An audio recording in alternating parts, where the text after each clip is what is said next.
तो first part के अंदर हम लोग डिस्कस किए थे कि समर्दन और मदरसन सुमी का क्वार्टर 3 का बिजनेस कैसा रहा, कंपनी का रेवेन्यू ग्रोथ कैसा रहा, कंपनी का कर्जे का क्या सिचुएशन था, कैपेक्स कंपनी ने कितना किया है, स्टैंड अलोन प्रॉफिट कितना रहा है।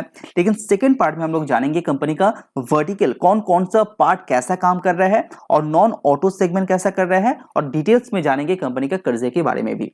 तो सबसे पहले शुरू करते हैं वायरिंग हार्नेस से। अगर कंपनी का वायरिंग हार्नेस के बिजनेस की बात करें तो ये 24% का ग्रोथ दिखाया है ईयर ऑन ईयर बेसिस, और quarter to quarter basis slightly improve भी यहाँ पे है जो 2% का देखने को मिल रहा है, जो 6570 करोड़ कंट्रीब्यूट किया है वायरिंग हार्नेस का बिजनेस। अगर ईबिटा देखेंगे तो यहाँ पे मार्जिन कंपनी का सुधरते हुए दिखाई दे रहा है, इसीलिए कंपनी का जो प्रॉफिट है वो भी यहाँ पे बढ़ा है। 51% year on year basis and 7% quarter to quarter basis growth है वायरिंग हार्नेस का बिजनेस। इसके पीछे का रीजन क्या है? नॉर्थ अमेरिका के अंदर जो कमर्शियल व्हीकल का वॉल्यूम ग्रोथ है वो यहाँ पे अच्छा रहा है। चाइना की बात करें, यहाँ पे थोड़ा सिचुएशन ठीक ठाक दिखाई दे रहा है। हालांकि यहाँ पे कोविड का प्रॉब्लम रहा है, उसके बावजूद भी कमर्शियल व्हीकल का सेल यहाँ पे अच्छा रहा है। इंडिया के अंदर जो प्राइवेट व्हीकल है वो हेल्दी रहा है, लेकिन थोड़ा सा प्रेशर अभी भी है, और चीप जो सप्लाई है वो यहाँ पे जो प्रॉब्लम था वो यहाँ पे सुधरते हुए दिखाई दे रहा है। तो उसी कुछ कारण के चलते वायरिंग हार्नेस का बिजनेस यहाँ पे अच्छा रहा है। कंपनी का दूसरा वर्टिकल यहाँ पे मॉड्यूल्स एंड पॉलीमर प्रोडक्ट्स की बात करते हैं। इस पर्टिकुलर सेगमेंट के अंदर कंपनी ने 18% का year on year growth and 12% का क्वार्टर टू क्वार्टर ग्रोथ दिखाया है। हालांकि मैं बता दूं ये कंपनी का कोर बिजनेस है, यानी कि सबसे ज्यादा जो रेवेन्यू आता है इस पर्टिकुलर सेगमेंट से आता है, और यहाँ पे कंपनी का जो टोटल रेवेन्यू रहा वो 10,945 करोड़ का रहा, जो बहुत ही अच्छी बात है।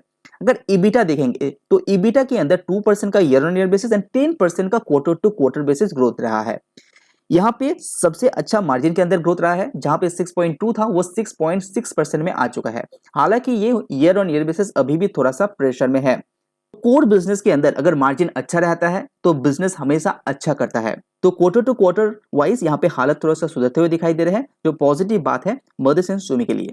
और ये जो इंप्रूवमेंट्स दिखाई दे रहे हैं वो मेनली एनर्जी प्राइस का अंदर थोड़ा सा कंसोलिडेट दिखाई दे रहा है। इन्फ्लेशन जो रहा है वो थोड़ा सा कंट्रोल में आया है इसी कुछ कारण के चलते। और एक जो इंपॉर्टेंट पॉइंट है, ये जो पार्टनरशिप हुआ है सैडल्स के साथ, ये एक मेजर कारण है इस पर्टिकुलर सेगमेंट के अंदर रेवेन्यू ग्रोथ का। उसके बाद कंपनी का तीसरा जो सेगमेंट है यानी कि विजन सिस्टम, ये एक बहुत इंपॉर्टेंट पॉइंट है मदरसन सुमी के लिए। तो समर्थन मदरसन सुमी का जो विजन सिस्टम का पार्ट है वहां पे कंपनी रेवेन्यू के अंदर 29% का ग्रोथ है, 15% quarter to quarter basis. Total revenue कितना रहा? 4,543 करोड़। इबिटा देखेंगे तो ये ग्रोथ और भी ज्यादा है, 40% year on year basis and 26% quarter to quarter basis. यहाँ पे भी कंपनी जो मार्जिन है उसको सुधारा है, जिसके कारण प्रॉफिट आफ्टर टैक्स अच्छा रहा है। 9.1% जहां पे मार्जिन था वो ग्रोथ लाके 10% दिया है, और कंपनी का विजन सिस्टम भी एक मेजर प्लेयर है इस पर्टिकुलर कंपनी के अंदर। तो अभी बात करते हैं कंपनी का इमर्जिंग बिजनेस के बारे में, जहां पे कंपनी नया ग्रोथ यहां पे ला रहा है, और जहां पे कंपनी का विजन है कि 20% जो रेवेन्यू आएगा 2025 तक वो नॉन ऑटो सेगमेंट से आएगा। तो इस पर्टिकुलर सेगमेंट एक मेजर प्लेयर बनेगा विद इन 2 to 3 ईयर्स। अगर कंपनी का इमर्जिंग बिजनेस को ब्रेकआउट करते हैं तो आप यहाँ पे राइट साइड में देख पाएंगे। अगर टोटल की बात करते हैं तो टोटल कंपनी रेवेन्यू कमाया है कितना? 1626 करोड़। उसमें से 42.1% लाइटिंग से एंड नॉन ऑटो सेगमेंट से 21.8% कमाया है। उस पर्टिकुलर सेगमेंट के अंदर आपको एरोस्पेस देखने को मिलेगा, लॉजिस्टिक्स सोल्यूशन देखने को मिलेगा, हेल्थ एंड मेडिकल सेक्टर देखने को मिलेगा, एंड सर्विसेज सेक्टर भी देखने को मिलेगा, जहां पे कंपनी का ग्रोथ बहुत ही तेजी से हो रहा है। लेकिन कंपनी का आप ओवरऑली इमर्जिंग बिजनेस देख रहे हैं तो वहां पे थोड़ा सा डिग्रोथ है क्वार्टर टू क्वार्टर बेसिस। लेकिन जब आप लास्ट ईयर से कंपेयर करेंगे तो आपको पता चलेगा कि कितना ज्यादा ग्रोथ यहाँ पे चल रहा है इमर्जिंग बिजनेस के अंदर। तो यहाँ पे लास्ट क्वार्टर में लास्ट ईयर में 371 करोड़ का रेवेन्यू था, वो 1626 में पहुंच चुका है। तो यहाँ पे प्राइवेट व्हीकल के अंदर थोड़ा सा डिक्लाइन होने के कारण ये सेल में इफेक्ट आया है। अब ईबिटा की बात करें तो यहाँ पे ग्रोथ है, 6% का growth quarter to quarter basis आपको देखने को मिल रहा है। अगर आप लास्ट ईयर से कंपेयर करते हैं तो ये 3.8% का मार्जिन था, वो 11.4% का मार्जिन में लेके आया है। तो इस पर्टिकुलर सेगमेंट में डिमांड अच्छा है, इसीलिए कंपनी इतना ज्यादा मार्जिन भी चार्ज कर पा रहा है। और सबसे जो इंपॉर्टेंट पॉइंट है यानी कि लॉजिस्टिक्स सोल्यूशन के अंदर कंपनी यहाँ पे डबल ग्रोथ दिखाया है लास्ट ईयर क्वार्टर से। फ्यूचर में कभी भी मदरसन सुमी का रिजल्ट आप वॉच आउट करते हैं तो इमर्जिंग बिजनेस को अच्छी तरह से रिसर्च कीजिए। अभी थोड़ा सा ओवरऑली बिजनेस के ऊपर नजर रखते हैं।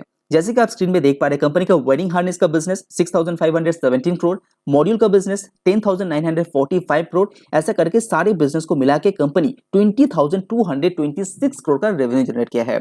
और कंपनी का सबसे ज्यादा मार्जिन है इमर्जिंग बिजनेस के अंदर जो 11.4% का है। कंपनी का सबसे जो कम मार्जिन है वो मॉड्यूल्स एंड पॉलीमर प्रोडक्ट के अंदर है जो 6.6% का रहा है। हालांकि यहाँ पे quarter to quarter basis growth भी दिखाया है।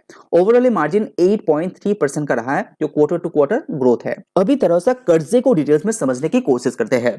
कंपनी का जो ओवरऑल कर्जा रहा दिसंबर 2022 में ग्रॉस कर्जा रहा 12,968 करोड़ का। अगर आप क्वार्टर टू क्वार्टर देखेंगे तो कंपनी का जो ग्रॉस कर्जा है वो यहाँ पे बढ़ा है। तो ये जो net to debt EBITDA ratio आप देखेंगे वहां पे गिरावट इसीलिए है, कंपनी का ईबिटा जो कैश जनरेट है वो यहाँ पे ग्रो हुआ है, इसी के कारण ये कर्जा आपको कम लग रहा है क्योंकि कंपनी के पास बैंक में जो कैश पड़ा है वो 4,526 करोड़ का है। तो इसको निकाल देते हैं तो कंपनी को बचता है क्या, नेट कर्जा जो 8,442 करोड़ का रहा। जैसे कि आप देख पा रहे हैं कि quarter to quarter basis company का जो कैश इन बैंक है वो इंक्रीज हुआ है, इसीलिए कंपनी का जो नेट कर्जा है वो डिक्रीज हुआ है। हालांकि कंपनी का ग्रॉस कर्जा यहाँ पे बढ़ा है। तो अभी कितना कर्जा है, 8,442 करोड़, ये कंसोलिडेट बेस में है। तो अगर आपके पास ये पर्टिकुलर शेयर है, अगर आप लंबे समय के लिए होल्ड करना चाहते हैं तो प्लीज आप इसको कंटिन्यू कर सकते हैं क्योंकि फ्यूचर गोल बहुत ही अच्छा है और मदरसन सुमी एक्वायर करने के लिए जाना जाता है और कंपनी मार्केट को समझने के बाद नए कंपनी को एक्वायर करते हैं और उसी को अपने कंट्रोल में लेने के बाद उसी को ग्रो में भी लाता है, ऐसा हिस्ट्री कहते हैं। 2025 के लिए कंपनी का विजन बहुत ही बढ़िया है, तो उसी को ध्यान में रखते हुए इस पर्टिकुलर कंपनी के अंदर निवेश कर सकते हैं, लंबे समय के लिए बने भी रह सकते हैं। कंपनी एक फंडामेंटली स्ट्रॉन्ग कंपनी है, थोड़ा सा कर्जे के ऊपर आपको ध्यान देना चाहिए क्वार्टर टू क्वार्टर बेसिस, और कंपनी का जो नया बिजनेस है वो कैसे कर रहा है उसको ऊपर भी ध्यान दीजिए।